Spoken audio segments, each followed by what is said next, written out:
har kuni oz-ozdan ilm oldi. Qiyin bo'lsa ham sabr qildi. Yillar o'tgandan keyin birinchi bola afsus bilan qoldi. Ikkinchi bola bo'lsa-chi?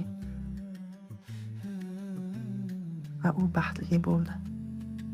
Ulkan yutuqlarga erishdi. Hasan, vaqt ortga qaytmaydi bolam.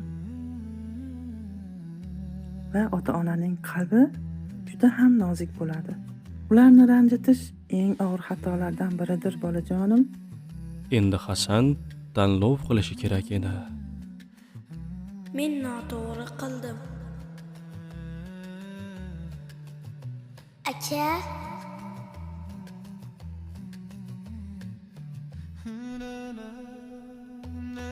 Ba'zan eng katta g'alaba o'zingni yengishingdir.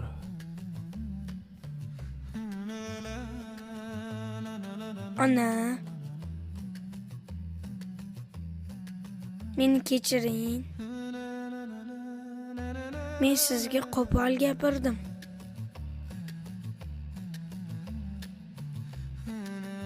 Men noto'g'ri qildim.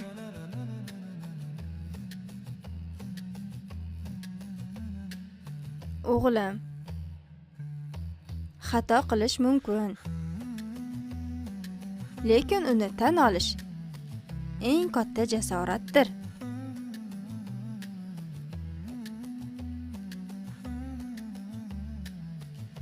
Oysha, Ha aka. kitobni ber.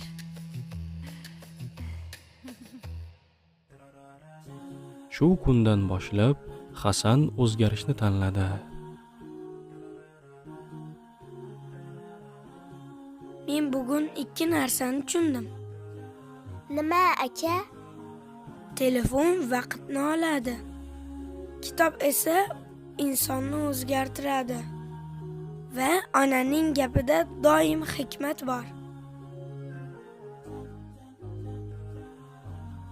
Vaqt sening hayotingdir. Uni ilm bilan bezagan inson yutadi.